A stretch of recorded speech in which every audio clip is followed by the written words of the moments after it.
Okay, let's talk saffron. You know, the world's most precious spice. Those amazing threads, so much history, that incredible color, flavor, aroma. And people have used it medicinally for like centuries. Absolutely. But growing it traditionally, wow, that's tough. Right. You're completely at the mercy of the climate, hoping the weather cooperates, dealing with soil, water, pests, diseases, just so many things you can't control. Uh-huh.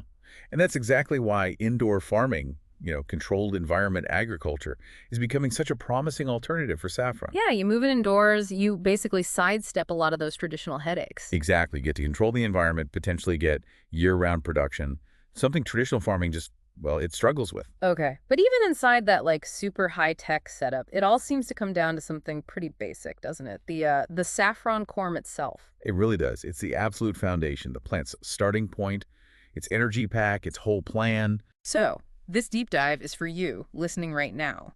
We've gone through a stack of research, notes, articles, all focused on this. How do the characteristics of that little underground bulb, well, corm, technically, how do they dictate success indoors? Yeah, our mission here is to unpack the evidence. What does it actually say about picking the best corms if you want maximum yield and, crucially, top quality in these controlled systems? Because you could have the best lights, the best nutrient mix, but if the corm isn't right, It's not going to work. yeah. Or at least not nearly as well. The corm is fundamental. Okay, let's dig in then. Why is this corm so critical? Well, like you said, saffron's incredibly valuable, and growers are shifting indoors, often using soilless methods like hydroponics or aeroponics, precisely because they want that control to get away from the outdoor unpredictability. And the corm is ground zero for that. What exactly is it? Is it like a tulip bulb? Sort of, but technically it's a corm, which is a modified underground stem. Think of it as the plant's pantry. It's packed with carbohydrates, nutrients, all the energy stored from the last growing season. And that's extra important because saffron, it doesn't make seeds, right? It's sterile. Exactly. It's a sterile triploid. So it only reproduces vegetatively, meaning through these corms, the corm you plant. That's its entire starting capital. Capital for what? Exactly. For everything. For pushing out leaves, for initiating flowering, Yeah. which is the whole point, right? Mm. And really importantly, for producing the next generation of corms, the daughter corms. Right, for future harvests. Absolutely. And in these intensive indoor systems where you might want quick turnaround, that initial stored energy boost from the corm is just paramount. Okay, powerhouse understood. Now, the sources we looked at, they talk a lot about size and weight. Are those basically the same thing, or is there a difference we need to know? They're definitely related, but they're distinct. Size is usually about the physical measurement, like its diameter. Maybe you sort them into groups, like less than 2.5 centimeters versus more than 2.5 Oh, gosh, centimeters. circumference, I saw that mentioned too. Yeah, circumference is common for commercial grading, like 910 centimeters, 10 plus centimeter categories. It's what you'd measure with, like calipers or a sizing ring. Okay, that's size. What about weight? Weight is just, well, the mass, Yeah. how heavy it actually is. It's a direct measure of the total stored stuff, the biomass. So a bigger corm usually weighs more. Usually, yeah. But it's not always a perfect match.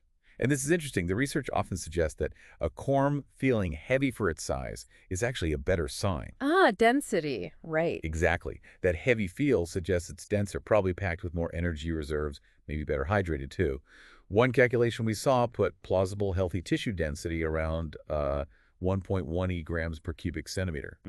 So yeah, size is easy to measure quickly for sorting, but weight, that's probably a more direct clue to how much fuel is actually inside that corm. And that fuel drives everything, especially right at the start before the leaves really get going with photosynthesis. It powers the whole initial push, and the impact is huge. Let's start with flower emergence and just the sheer number of flowers you get.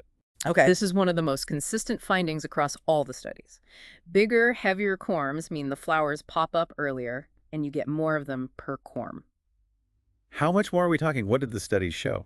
Well, there was this one study from Pakistan that was really striking. Under their specific conditions, only corms that weighed between 8 and 11 grams actually produced any flowers.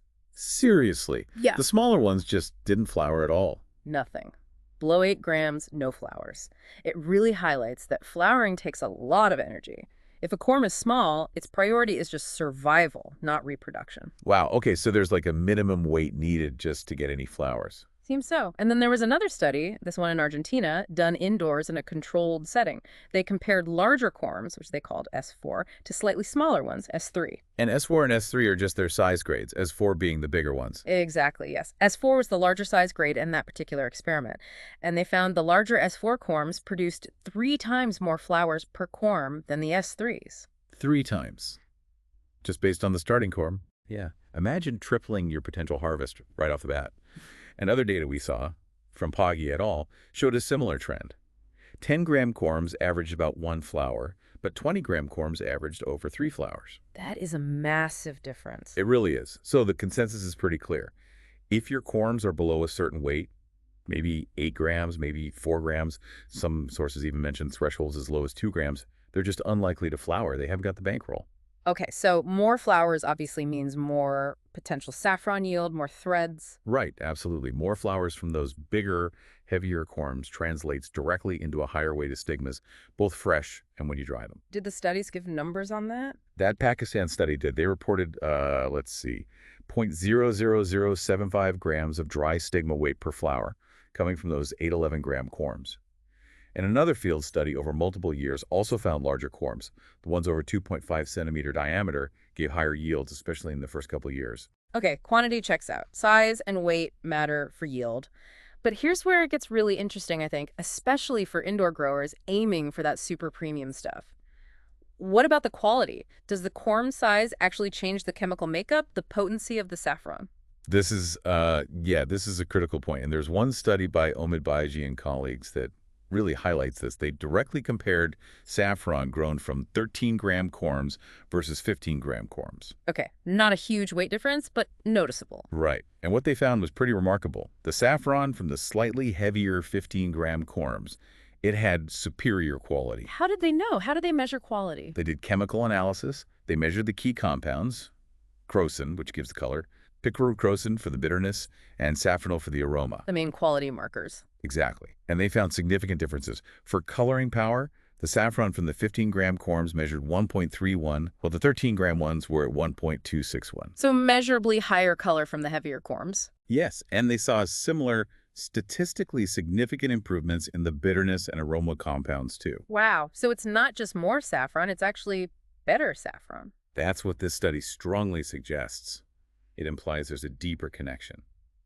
Maybe those extra reserves in the heavier corms let the plant synthesize more of those complex, valuable molecules. That's fascinating. Did all the sources agree on that quality link? Well, that's a good point. We did see one source make a kind of general statement that corm size has no effect on saffron quality. Conflicting info. A bit, yeah. But when you put that general claim up against the specific quantitative chemical data from the Omid Baigi study, I mean, the numbers are pretty compelling. The evidence from the chemical analysis points strongly towards heavier corms, giving you chemically superior saffron. Okay, that feels like a really important finding for growers focused on the premium market. Let's shift gears slightly. What about the long game? Future cycles. Saffron relies on making new corms, right? Yeah. Daughter corms. Absolutely essential. If you want your operation to be sustainable, you need those daughter corms. And guess what? The trend continues. Bigger mother corms make better daughters. Exactly.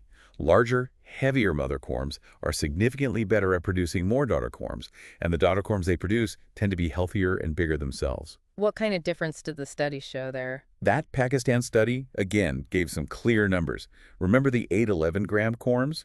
They produced, on average, over 6 daughter corms each. Okay. Now compare that to the really small ones, under 4 grams. They produced almost none, like an average of 0.1 daughter corms per plant. Basically nothing. Huge difference. Massive. And other sources confirm this pattern. Bigger starting corm means more energy to invest in the next generation, leading to more daughter corms that are actually a good size and wait to replant. So investing in good corms initially kind of pays you back by helping create your planting stock for the next season. That's exactly it. It makes you less reliant on having to buy new corms every single year. More reserves up front means more to pass on. Makes sense. And what about just the general plant growth, the leaves, the overall size of the plant? Also linked to those initial reserves. Bigger corms fuel more vigorous growth overall, more leaves, taller plants, just more biomass. The Pakistan study, for example, measured taller plants, 25 centimeters high, and more leaves, over 7 per plant from their larger 8-11-gram corms compared to the smaller ones. Okay. And I remember something in the notes about this interacting with how deep you plant them. That seems really relevant for indoor growers using pots or beds with substrate. Yes, this was a really practical finding from one study. They looked at corm weight and planting depth, and they found this fascinating interaction. Go on. The largest corms they tested, in the 15 to 20-gram range, actually did better produce more biomass when they were planted deeper, like 20 centimeters down. Deeper for the big ones. But the medium-sized corms, the 10 to 15-gram ones, they performed better when planted shallower, only 10 centimeters deep. Huh. So why would that be? Well, think about it. Pushing a shoot up through 20 centimeters of soil or coir takes a lot more energy than pushing through 10 centimeters. Right. It's got further to go before it sees light. Exactly. A big, heavy corm has the energy reserves to make that longer journey and potentially benefit from being deeper, maybe more stable, better moisture. But a smaller corm might struggle with that initial energy cost of deep planting. So for the smaller ones, shallow is better. Less work to get started. Precisely. Planted shallower, it emerges quicker, uses less of its limited reserves just getting out, and can start photosynthesis sooner. So the key takeaway there is, you can't just pick one planting depth and assume it's best for all your corms if they vary in size or weight. You might need to adjust. Okay, that makes a lot of sense. We've covered quite a bit of the research now. Let's try to boil this down. If you're setting up or maybe trying to improve your indoor saffron operation, what are the absolute practical steps? What should you do when selecting corms based on all this evidence? All right, practical takeaways. Number 1, selection is critical.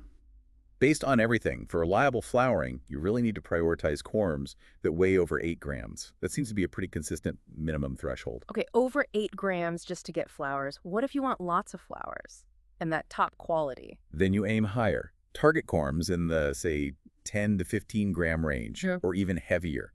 Some data suggest over 14 grams for the absolute peak flower numbers, and remember that 15-gram mark seemed key for hitting those superior quality markers. Got it. Heavier is generally better, aiming for 10-15 grams plus. What about size, diameter, or circumference? Size is still a useful guide, especially for quick sorting. Aim for diameters definitely over 2.5 centimeters, maybe closer to 3 centimeters or more. Or if you're using circumference grades, look for the 10-plus centimeter categories. So use size as a first pass, but weight is the more reliable indicator. I think that's a fair way to put it. If you can, confirming the weight is ideal. Now, what about that one source that mentioned really small corms, like 1 to 2 centimeter diameter for hydroponics? How does that fit in? Yeah, that was the outlier, wasn't it? It's interesting. It really goes against the grain of all the other research showing bigger corms are needed for good flowering. So why might they suggest that? Hard to say for sure without more detail. It could be specific to a very particular hydroponic technique we don't know about. Or maybe that approach is focused first on just multiplying the corms, getting lots of small ones quickly, and then growing them onto flowering size later. A different strategy, maybe. Possibly. But if your goal is maximum flower yield and quality in that first cycle, which is typical for many indoor setups, then relying on those tiny corms seems, well, risky based on the bulk of the evidence. It's good to be aware of it, but the data supporting larger corms for flowering is much, much stronger. Okay, so beyond the number, size, and weight, what physical things should you look for? How do you spot a good quality corm just by looking at it and handling it? Right, these are the non-negotiables. First, feel it. It has to be firm. No mushy spots, no signs of withering or being dried out. Check for damage. Absolutely. Inspect it closely. Look for any cuts, bruises, signs of rot, mold, any lesions or dark spots. Definitely no visible pests. You want clean, healthy-looking corms. And uniformity. Does that matter? Yeah, ideally you want your batch to be reasonably uniform in size and condition. That just helps everything grow more evenly later on. And that density thing you mentioned. Yes, that heavy for its size feeling. It's more qualitative, obviously, but it's a really good sign. It suggests it's well packed with reserves. Anything else? Peeling. Freshness. The dry, papery outer scales, the tunic, should peel away fairly easily if you need to check underneath. And you want to see healthy, firm tissue, not mushy or discolored stuff. Freshness is also key. Ideally, the corms should have been harvested within the last 12 months. Older corms might lose viability. And the source you buy them from? Oh, absolutely critical. The sources really emphasize finding reputable, specialized suppliers. And this is important. Make sure you're getting corms that were specifically grown for propagation. Not just corms left over from someone else's flower harvest. Exactly. You don't want corms that might already be depleted or exhausted from flowering for several years in a field somewhere. You want vigorous corms meant for starting new plants. Okay. Any quick mentions of pre-planting steps? Cleaning them up? Yeah, standard practice often involves a few things. First, sort through them again, remove any obvious duds you missed, gently rub off any really loose, flaky outer scales, helps with inspection and maybe planting contact.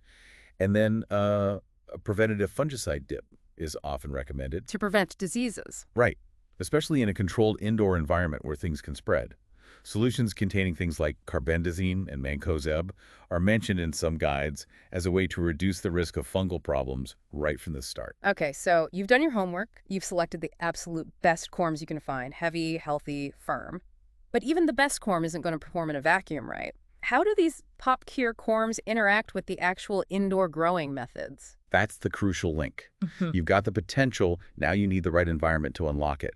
That interaction with planting depth we talked about, that's key for substrate systems. Adjusting depth based on weight. Potentially, yeah. Yeah. If you have a mix of sizes, consider planting the heavier ones a bit deeper, shallower for the medium ones, and your growing medium itself, whether it's cocoa coir, perlite, rockwool, whatever needs to be right. Good structure for support, definitely good aeration, and it has to manage moisture and allow good nutrient flow. And the big advantage indoors, controlling the environment. Temperature, humidity, light. Exactly. This is where those high-quality corms can really shine. They have the reserves to respond strongly to optimized conditions. Temperature is critical for saffron's phases. Generally, you want something like 15, 20 degrees, maybe 60, 70 degrees A for initial sprouting and leaf growth. And then cooler for flowering. Yes. Dropping the temperature down to around 10, 15 degrees C, say 50, 60 degrees air FAF, is the classic trigger for flowering. Although, interestingly, some sources mention successful flowering even at slightly warmer temps, like 21 degrees C or even up towards 26 degrees C, depending on the specific setup and maybe cultivar. So there might be some flexibility there. And humidity. Usually aim for a moderate range, maybe 40–60%, high enough for the plants, but low enough to discourage mold and fungal issues, which can be a risk indoors. Light. What about light indoors? Well, you're providing it all, usually with LEDs. Full spectrum is common. Photoperiod is typically long during vegetative growth, maybe 12, 14, 16 hours a day.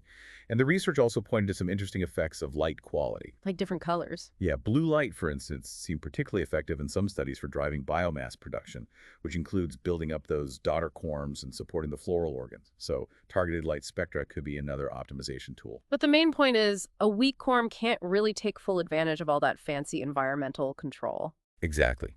You invest all this money and effort in precise temperature, humidity, and lighting control. It's kind of wasted if you start with subpar corms that just don't have the capacity to respond fully. And for hydroponics or aeroponics, the nutrient delivery is key too. Oh, absolutely. The corm gives that initial kickstart.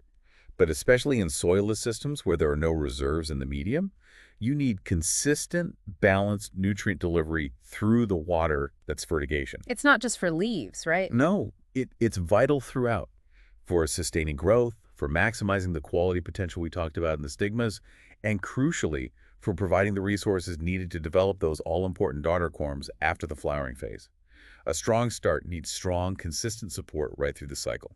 Okay, thinking about that longer-term picture, future seasons, sustainability, how does that initial corm choice echo down the line? It echoes significantly. First, just reiterated that point about avoiding exhausted corms from the get-go. Start with corms bred for propagation. Because they'll be better at making daughter corms. Yes, and because daughter corm production is your pathway to sustainability, it's how you generate your own planting material for next time, reducing your costs and reliance on external suppliers year after year. And remember, those bigger, healthier mother corms are the ones that produce more and better daughter corms. And indoor systems offer unique advantages here. Definitely. This is one of the really cool things about indoor saffron. You have the control to specifically optimize the conditions after you've harvested the flowers. How so? Well, once the stigmas are picked, the economic value for that cycle is mostly realized. But the plant isn't finished. You can then shift your environmental parameters and maybe adjust light, temperature, nutrients specifically to encourage maximum vegetative growth and channel energy into developing those daughter corms within the mother corm structure before it naturally dies back. So you can almost have a dedicated corm multiplication phase within the same system, Exactly. You turn your flowering room into a temporary corm nursery, optimizing for next year's inputs. Some research even looks at techniques like corm cutting, carefully dividing larger corms to potentially boost propagation rates even further in these controlled settings. That's really integrating the whole life cycle. Precisely. It's leveraging the unique control that indoor farming provides, thinking not just about the immediate harvest, but the entire corm-to-corm cycle for long-term success. Okay, let's try and pull all these threads together then. What's the core message from this deep dive? I think the message comes through loud and clear. Corm size and, maybe even more importantly, corm weight are absolutely foundational for successful indoor saffron cultivation. Weight is likely the most direct indicator of those crucial stored energy reserves. And the goal should be high-quality corms. Look. Large, heavy, firm, healthy, and definitely sourced well specifically grown for propagation. Absolutely essential. You can't skimp here, especially if you're investing in the technology and precision of an indoor system, hoping for those high yields and premium quality saffron. But as you said, the corm is only the starting point. Right. A great corm is necessary, but it's not sufficient on its own. Yeah. You only unlock its full potential with really meticulous indoor management. Which includes Optimizing planting depth based on the corms you have, dialing in that precise environmental control, temperature shifts, humidity, targeted lighting, and ensuring consistent, balanced nutrient delivery, especially if you're running a soilless system. It's really the combination of great corm and great management that leads to success. Okay, so maybe here's a final thought for you, the listener, to chew on. As an indoor saffron grower, how do you find that sweet spot? How do you strategically balance that immediate critical goal of getting the maximum flower and stigma yield in this cycle with the equally vital long-term need to produce strong, healthy daughter corms for all your future seasons? Yeah, how can you best use the unique, precise control of your indoor environment to optimize both sides of that equation, the harvest and the propagation? Thinking about that complete integrated corm cycle managed entirely within your controlled space, that kind of holistic approach might just be the real key to making indoor saffron